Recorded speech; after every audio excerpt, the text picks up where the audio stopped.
Hello everyone, welcome back to my channel. आज मैं लेकर आई आप लोगों के लिए एक कप पोहे से बहुत ही नया और आसान नाश्ता, जिसे बनाना बहुत ही आसान है। बिल्कुल एक बूंद तेल से ये बनकर तैयार हो जाती है और ये इतनी नरम मुलायम, इतनी स्वादिष्ट होती है कि इसे झटपट आप मिनटों में बनाकर तैयार कर लेंगे। और साथ ही इसके साथ बनाएंगे हम मसालेदार आलू और बहुत ही चटपटी सी चटनी साथ खाने के लिए। तो चलिए इसे बनाना शुरू करते हैं। तो सबसे पहले हमने यहाँ पे लिया है 1 कप चूड़ा, जिसे पोहा भी कहते हैं। और इसे सबसे पहले हमें क्या करना है, इसे अच्छी तरह से साफ पानी से धोना है और इसे धोकर साफ कर लेना है। हमने इसे अच्छे से रगड़-रगड़ कर 1 से 2 पानी से धोकर साफ कर लिया है और इस गंदे पानी को फेंक दिया है। तो चूड़ा हमारा अच्छी तरह से धुल चुका है। अब डालते हैं जिस कप से हमने चूड़ा लिया था उसी कप से 1 कप सूजी, और उसी कप से हमने यहाँ पे लिया 1 कप गाढ़ी दही, और साथ ही लेते हैं 1 कप पानी। कप को अच्छी तरह से धोकर ले लेते हैं जिससे कि सारा दही धुल जाए। और साथ ही हमने यहाँ पे डाला 1 चम्मच नमक, डालकर इसे अच्छी तरह से मिक्स कर देते हैं। और मिक्स करने के बाद हमें इसे क्या करना है, इसे 5 मिनट के लिए छोड़ देना है जिससे कि अच्छे से फूल जाए। तो ढक कर रख देते हैं 5 मिनट के लिए और चलते हैं दूसरी तैयारी कर लेते हैं। हमने यहाँ पे पैन बिठाया है, इसमें डाला 1 टेबल स्पून ऑयल, उसमें डालते हैं हींग, और साथ ही डालते हैं 2 बड़े चम्मच हमने डाला है चने की दाल, 2 बड़े चम्मच मूंगफली लिए हैं, और इसे लो फ्लेम पे हल्का रोस्ट करना है। इसे लगातार चलाते हुए अच्छे से सुनहरा होने तक इसे भूनना है। तो लीजिए हमने इसे अच्छे से भून लिया है, काफ़ी सुनहरा हो गया है। अब डालते हैं हाफ इंच अदरक के टुकड़े, 2 हरी मिर्ची, कुछ करी के पत्ते, और साथ ही हमने यहाँ पे ताजे नारियल लिए, उसे भी काट के रखा है। एक साथ ही इसे 1-2 मिनट के लिए भून लेते हैं। तो लीजिए हमने इसे 1-2 मिनट के लिए अच्छे से भून लिया। ये काफ़ी अच्छी तरह से भून चुका है। फ्लेम को करते हैं ऑफ और इसे थोड़ा ठंडा होने देते हैं। तो ठंडा हो गया, अब इसे एक जार में ट्रांसफ़र कर लेते हैं और इसमें डालते हैं थोड़ा सा हरा धनिया पत्ती, और साथ ही हमने यहाँ पे डाला 2 बड़े चम्मच दही। और अब दही की जगह पे आप क्या कर सकते हैं, आप इमली भी डाल सकते हैं, नींबू का रस भी डाल सकते हैं। साथ ही हमने डाला स्वाद अनुसार नमक और हाफ कप पानी डालकर इसका एक फ़ाइन चटनी पीस कर तैयार कर लेते हैं। तो लीजिए चटनी हमारी बनकर तैयार हो गई है, काफ़ी फ़ाइन पीसी है। अब इसे एक बर्तन में ट्रांसफ़र कर लेते हैं और इसके तड़के की तैयारी करते हैं। तो तड़के के लिए हमने सेम पैन लिया है, उसमें डाला 2 टेबल स्पून ऑयल, और साथ ही डाला 1 छोटी चम्मच राई, 2 हरी मिर्ची, 1 सूखी लाल मिर्ची, कुछ करी पत्ते, इसे डालकर अच्छे से भून लेते हैं। आप चाहे तो यहाँ पे चने की दाल, उड़द की दाल भी तड़के में डाल सकते हैं। हमने इसे अच्छे से भून लिया, अब चटनी में डालकर इसका तड़का लगा देते हैं। तो लीजिए तैयार हो गई हमारी मूँगफली, चने दाल और नारियल की चटनी। आप इसे लंबे टाइम तक स्टोर करके रख सकते हैं और ये किसी भी चीज़ के साथ खाइए, बहुत ही मज़ा लगता है। साथ ही हमने यहाँ पे सेम पैन बिठाया है, उसमें डाला 3 से 4 टेबल स्पून ऑयल, उसमें डाला सरसों, जीरा, 2 कटी हुई हरी मिर्ची, और इसे अच्छे से हमने भून लिया है। और इसे अच्छे से भुनने के बाद अब इसमें डालते हैं 1 चम्मच हमने डाला है अदरक, लहसुन और हरी मिर्ची कूटी हुई, साथ ही करी पत्ते भी डाले हैं और इसे भी डालकर अच्छे से भून लेते हैं।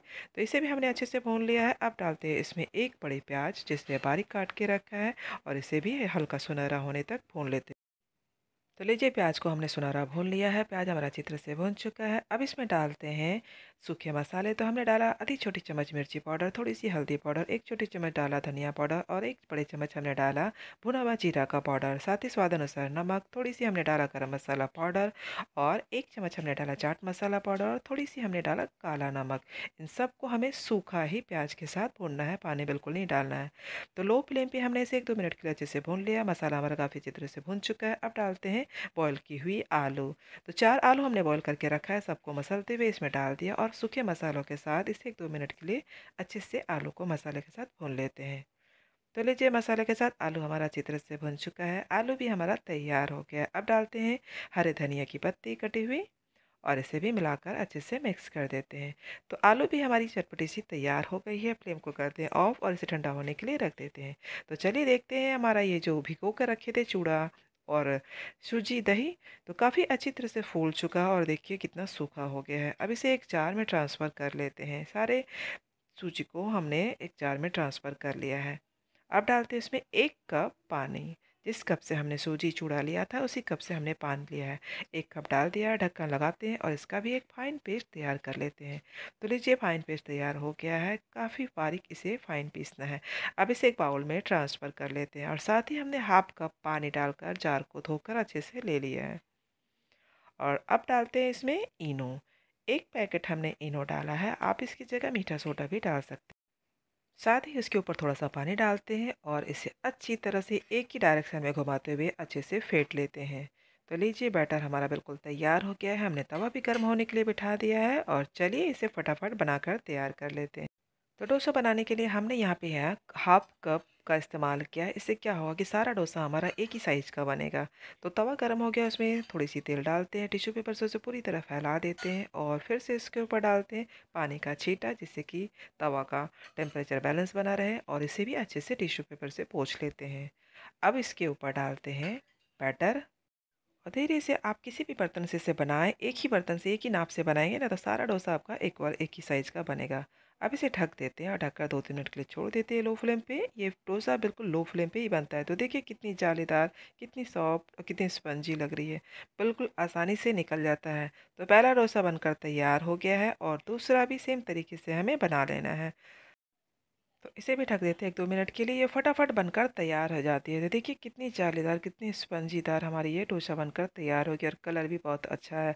आप चाहें तो इसे दोनों साइड भी सेक सकते हैं, पर ये एक साइड ही सेका जाता है। तो लीजिए तैयार हो गए। सारे डोसे को हमने बिल्कुल बनाकर तैयार कर लिया और ये खाने के लिए बिल्कुल तैयार है।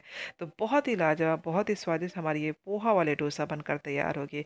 आप देखिए इसे कितनी स्पंजी, कितनी फ्लफी, कितनी सॉफ्ट, नर्म, मुलायम ये वो डोसा बनती है। मैं आपको तोड़कर दिखाती हूँ। ये बहुत ही जालीदार, बहुत ही स्वादिष्ट बनती है। आप इसे मिनटों में बनाकर तैयार कर लेंगे। अगर आप आलू, चटनी पहले से बनाकर रख देते हैं, तो आप इसे नाश्ते में भी बनाकर खा सकते हैं। ये मिनटों में बनकर तैयार हो जाता है, बिल्कुल समय नहीं लगता है। तो चलिए इसे गरमा-गरम आलू की चटपटी सी आलू और चटनी के साथ एंजॉय करते हैं। इस डोसे के साथ मसालेदार आलू और चटनी तो क्या कहने, बहुत ही स्वादिष्ट लगते हैं। तो आप भी इसे बनाएँ और कमेंट करके ज़रूर बताएँ कि आपको हमारी ये रेसिपी कैसी लगी।